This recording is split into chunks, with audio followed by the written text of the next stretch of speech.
We just want to go back to our own home, go back home and do what we can do. The worst thing is that until last year, we were still able to cultivate our own food. If it goes like this in the coming year, we will not be able to farm. A fear of food shortages has gripped at least one of the camps in Sagaing region's Tamu Township that mainly houses Kuki, a group that lives on both sides of the northwestern border with India. Some Kuki complain about feeling forgotten, and advocates say their plight deserves greater recognition. Hello and welcome to Do'athan, a podcast about human rights stories from Myanmar. It's brought to you by Fondation Hirondelle. This episode is produced by Harry. Some names may have been changed to protect contributors.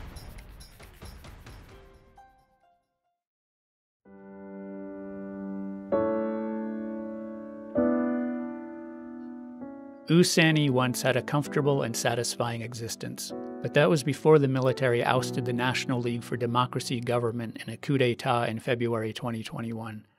He lived a quiet life in a village in Tamu Township in Sagaing region, which shares borders with Kachin State to the north, Chin State to the south, and India to the west. He enjoyed his job and looked forward to a better future for his country. But like tens of thousands of his compatriots, the coup turned U Sani's life upside down.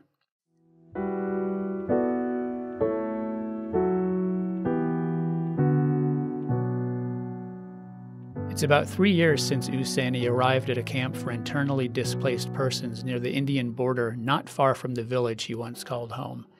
In becoming an IDP, he's hardly alone in Myanmar.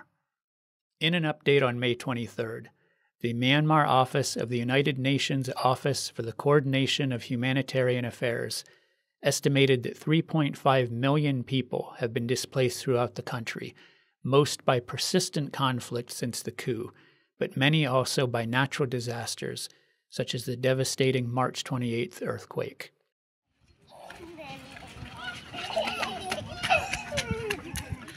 When U Sani, 40 and single, moved into the camp, it housed fewer than 100 IDPs. As conflict escalated throughout the country, the camp's population grew, and it's estimated to have reached 1,000, including about 80 women and 300 children. Most of the families live in simple thatch-roofed huts measuring about 10 feet by 10 feet. Living conditions are grim. Food and drinking water are scarce, and there's limited health care.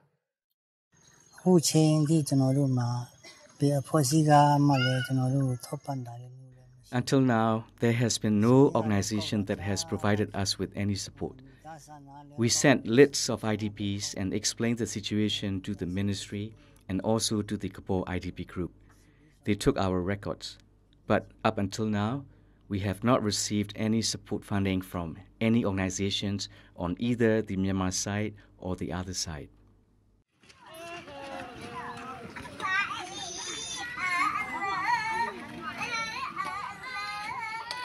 U Sani and most of the camp's inhabitants are Kuki, also sometimes known as Kuki-Zo, an ethnic group with an estimated total population of about 200,000 that lives on both sides of the Myanmar-India border. In Myanmar, most Kuki are dispersed throughout Sagaing region, the Naga self-administered zone, and Chin State.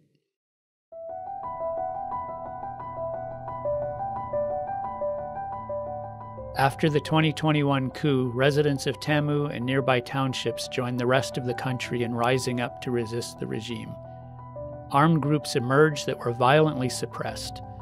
Among the groups that sided with the regime was the Shani Nationalities Army, a militia that fights with the Tatmadaw against the resistance in northern Sagaing and southern Kachin.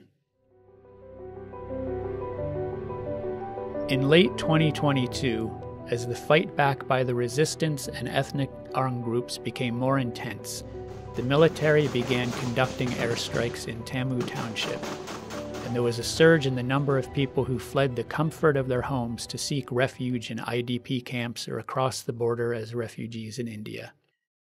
U Sani has a helping role at the camp. He is frustrated that it has been unable to secure outside assistance from the National Unity Government's Ministry of Humanitarian Affairs and Disaster Management, or from an IDP support group in the nearby Kabah Valley.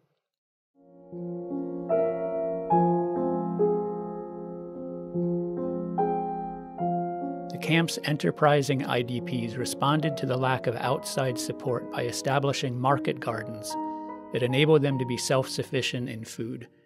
However, cultivating their crops has become challenging since the March 28th earthquake that caused widespread devastation in Mandalay, Sagaing, Naypyidaw, and other areas. Since the earthquake, there's been a worrying fall in the level of a stream flowing from India on which the camp relies for drinking water, bathing, and irrigating their crops. The quality of the water has also deteriorated.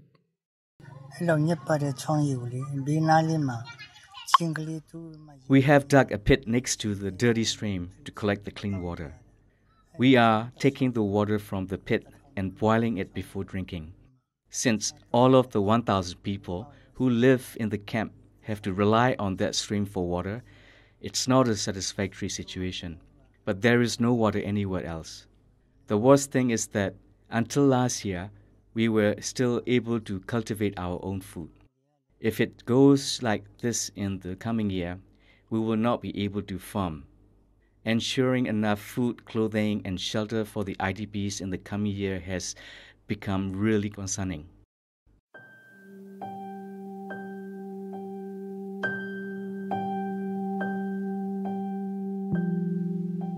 Some Kuki believe that the decline in the water quality is directly linked to the March 28th earthquake.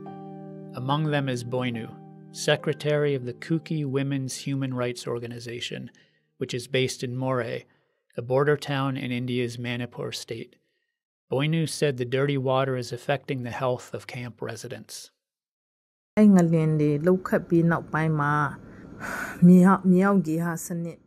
After that earthquake hit, the underground ecosystem was destroyed, and the water had become dirty. The water for human use has become muddy. They don't have enough water. What's even worse is that this has happened when the water supply dries up. They have to use the water even though it's dirty. As they have no choice but to use it, we have been seeing illness in the camp. People are getting sick, vomiting, getting diarrhea, and skin rashes. It's still happening. Boinu has been doing what she can to help those whose health has been affected by the tainted water, but says it's not enough. Among Boinu's colleagues at the Kuki Women's Human Rights Organization in Moreh is Shin Boing, 35, who ran a beauty salon in Tamu before her family was displaced by war and they fled across the border to safety in India. Shin Boing is anxious about the decline in support for refugees in Moreh.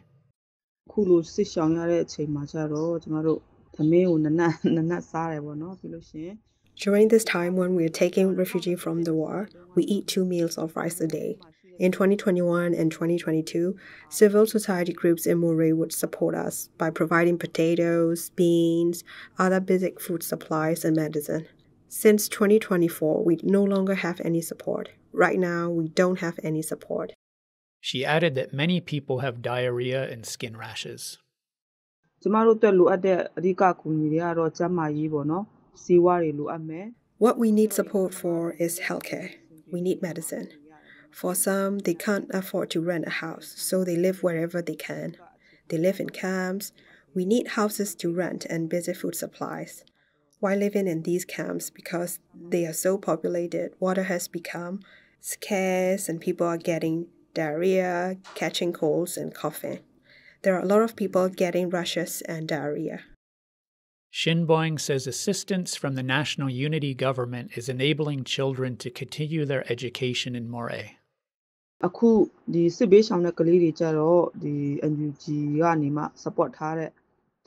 The displaced can attend primary school at schools supported by the NUG. As work is so hard to find, money is also an issue, so they can only afford to study at NUG-supported schools for a lower cost. Some people who can afford it study at Indian schools. Communications disruptions have prevented the sharing of information that has had negative consequences. The camp where Usani lives has always taken the precaution of boiling water before drinking, and its inhabitants have not been affected by gastrointestinal disturbances and skin rashes. However, disrupted telecommunications links meant that this information could not be conveyed to other camps, where sickness and rashes have become a problem.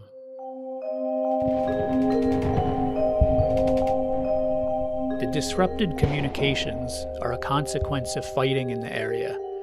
The military cuts telecommunications and transport links in areas where resistance groups are active.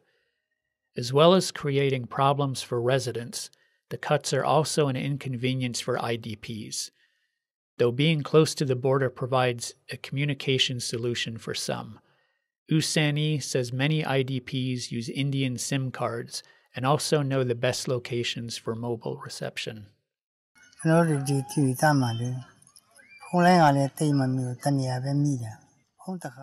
In these regions, we don't really get mobile reception. We only get it in one place. It's not easy when you need to make a call. We have to go to a place far out of the village to make the call. We don't get any reception at all on Myanmar phone. We can only rely on India's SIM cards to use it.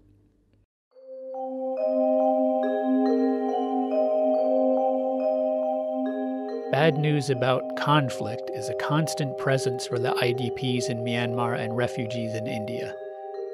The reported killing of 10 members of the Tamu District People's Defense Force by members of India's paramilitary Assam Rifles in an encounter along the border on May 10th has cast a pall over displaced Kuki and other displaced populations on both sides of the border. The incident has made them cautious about speaking to the media. For the Kuki IDPs in Myanmar, another challenge they have faced is that it is not as easy to cross the border since India began erecting a fence along the frontier in June 2022. Those who do make it across the border are supported by India for Myanmar, a group that advocates for the rights of Myanmar refugees in India. India for Myanmar was founded by Salai Doka.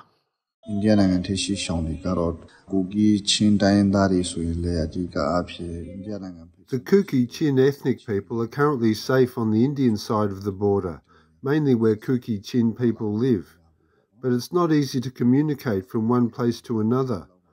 In Manipur, they can live comfortably in 3 or 4 districts. We can't go to other places. Where they accept us, the Indian citizens take care of us, but we can't go where they don't accept us.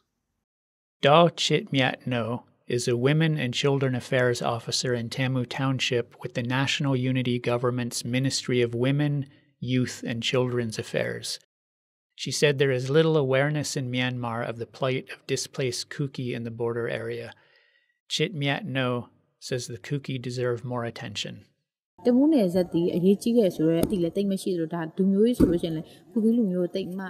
Just as few people see Tamu border as important, few people know about the Kuki people. Although people know about them on the Indian side, people rarely know about them on the Myanmar side. I want to say that refugee matters concerning them are really important. The Kuki people on the Myanmar side are Myanmar's concerned. There is a lot of refugees as a result of conflict. They really need a lot of our care.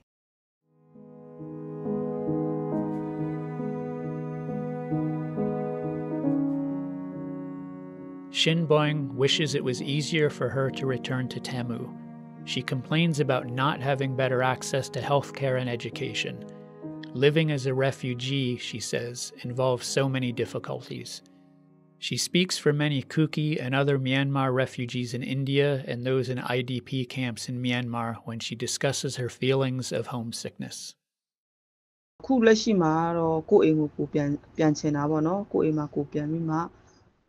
We just want to go back to our own home, go back home and do what we can do. We want to live like before, just like when things were good and we could go around with ease and work at our jobs. It is a suffocating feeling to be displaced. Living in another country does not make me feel safe.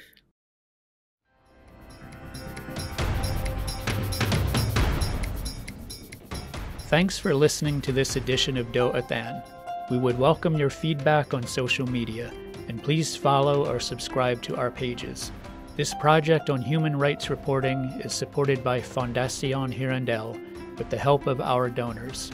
You can listen to our podcasts via the Do Athan Facebook page. They can also be found on SoundCloud, YouTube, iTunes, Spotify, Telegram, and Instagram. Please tune in again for our next episode.